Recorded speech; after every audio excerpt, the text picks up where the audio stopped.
This is a tale of common threads throughout small worlds. Welcome to American Esoterica.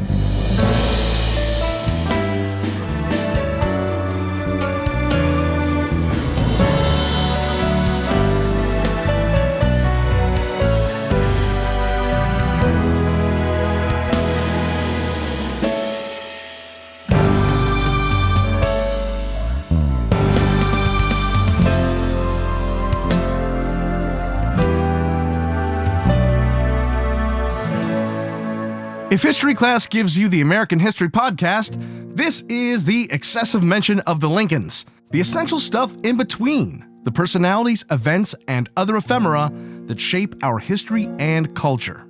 I'm Brian Powers. From the start, I want to note that, early on, I'm going to talk about the brutal relationship between enslaved folks and the people who purported to own them as property, and at least a few of the abusive forms it took.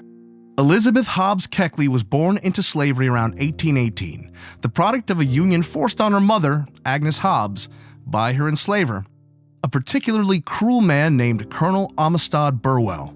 When she was in her early teens, Burwell eventually sent Elizabeth to live with his equally awful son and daughter-in-law. They in turn sent her to work for a neighbor, who forced himself on her over a period of years, resulting in a son, George. Shortly after the baby was born, Elizabeth, George, and her mother Agnes were taken to live with Burwell's daughter Anne and her husband, Hugh Garland.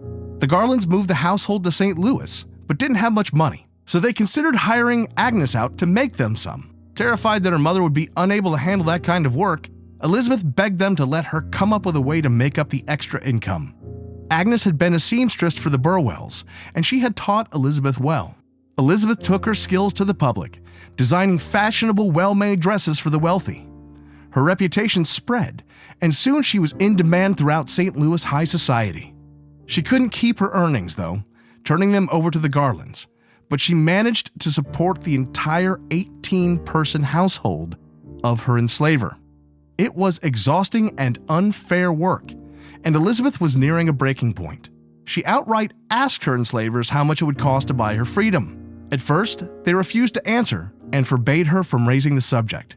But she pushed so hard that they finally named a number, $1,200, which would be more than $40,000 today. It was a nearly impossible sum, especially if she couldn't use any of her own earnings, which is probably why the Garlands suggested it. She had been afraid to marry, worried about bringing another child into this world, shackled and abused by slavery. But with a glimmer of freedom at hand, she consented to marry a suitor by the name of James Keckley. It was, sadly, not a fruitful marriage, as she found out that he was not a free man as he had insisted. With her hopes of bearing a child in freedom dashed, and a marriage that she came to see as pointless, she turned instead toward raising the funds for her own freedom and that of her son. Of him, she wrote, "Why should my son be held in slavery? I often ask myself. He came into the world through no will of mine, and yet God only knows how I loved him. The Anglo-Saxon blood as well as the African flowed in his veins. The two currents commingled, one singing of freedom, the other silent and sullen with generations of despair." She continued, "By the laws of God and nature, as interpreted by man, one half of my boy was free, and why should not this fair birthright of freedom remove the curse from the other half, raise it into the bright, joyous sunshine of liberty?" Elizabeth toiled for still more years with no result, until her high society clients came together on her behalf. When a client heard of Elizabeth's plan to travel to New York City and ask abolitionists for help in raising money, she banded together with others to raise the funds, and in 1855, Elizabeth handed over the $1,200 to free herself and her son. She was finally free. But before she moved on, she worked for 5 years in St. Louis to pay back every single person who had donated to win her freedom. Such was her will and sense of fairness that she considered the money given to be a series of loans rather than gifts. Elizabeth then set out for Washington, D.C., where, despite some initial struggles, her network of wealthy clients paid off. Soon, she was working for the wife of a senator as her personal stylist. This was how Elizabeth came to hear of the stirrings of an oncoming war, which were discussed openly in front of her. As war loomed over the horizon, The senator and his family moved away, his wife trying to persuade Elizabeth to join her. Elizabeth declined, though, staying in D.C. As luck would have it, the new First Lady, Mary Todd Lincoln, needed a dressmaker, and Elizabeth Keckley's reputation brought her to the White House, where she was hired the day after the inauguration of Mary's husband, Abraham.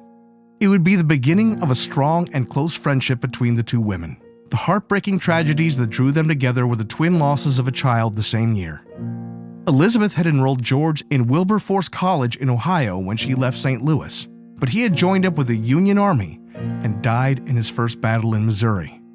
Mary and Abraham lost their 11-year-old son William from typhoid fever, and Elizabeth had grown so close to the family that she had sat with the boy in his final days and helped to wash and dress him after he passed. Elizabeth, with Mary's support, reached new heights of success, at one point having 20 assistants to help with her work. Elizabeth used her hard-fought stature to create a charity that would help the formerly enslaved as they made the transition to freedom. Mary Todd Lincoln was one of the first to contribute, along with such notables as Frederick Douglass, and Elizabeth traveled with Mary to northern cities to drum up support. Elizabeth stayed in close contact with the Lincolns through their years in the White House. When Richmond fell, she joined them on an excursion to the fallen capital of the Confederacy. At one point, as she stood in the Capitol building itself among the broken desks and scattered papers of the fleeing Confederate Congress, she found a resolution that had been taken up to bar free black people from entering the state of Virginia. After the horrific assassination of her husband, Mary Lincoln sent for Elizabeth immediately, and the two women tried to cope with the new circumstances they found themselves in. Mary moved east to Chicago, and Elizabeth visited with her early on. When Mary began to suffer financially, Elizabeth helped her as best she could, traveling to New York to assist in an ill-advised scheme to sell off the First Lady's White House clothing. Their relationship began to fray, but hoping to cast her friend in a better public light, in 1868, Elizabeth published an autobiography, Behind the Scenes, or 30 Years a Slave and 4 Years in the White House. The first chapters detail her life in bondage, while the remaining bulk of the book was devoted to a surprisingly intimate look at the Lincolns from an insider's perspective.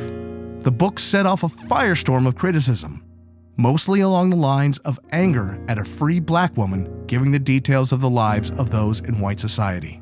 It not only failed to sell, it ended her friendship with Mary Lincoln entirely.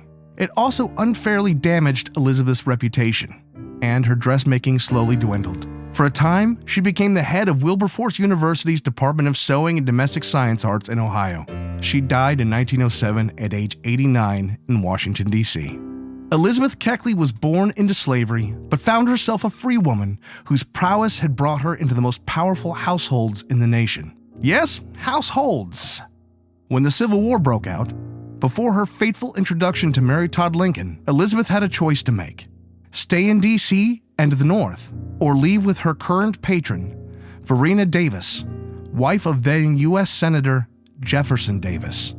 In Elizabeth's words, "I preferred to cast my lot among the people of the North." For a time after the war, rumors swirled that Davis had been captured wearing a woman's dress to evade searchers. And even though it wasn't true, a traveling exhibition purported to show that very article of clothing on a wax mannequin of Davis. Elizabeth went to go see for herself. It was one of the very last 2 items she had made for Varina Davis before the war broke out.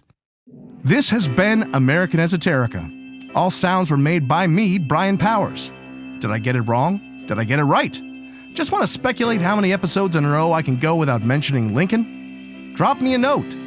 The address is yell@americanesoterica.com. Thank you for listening, and God bless America.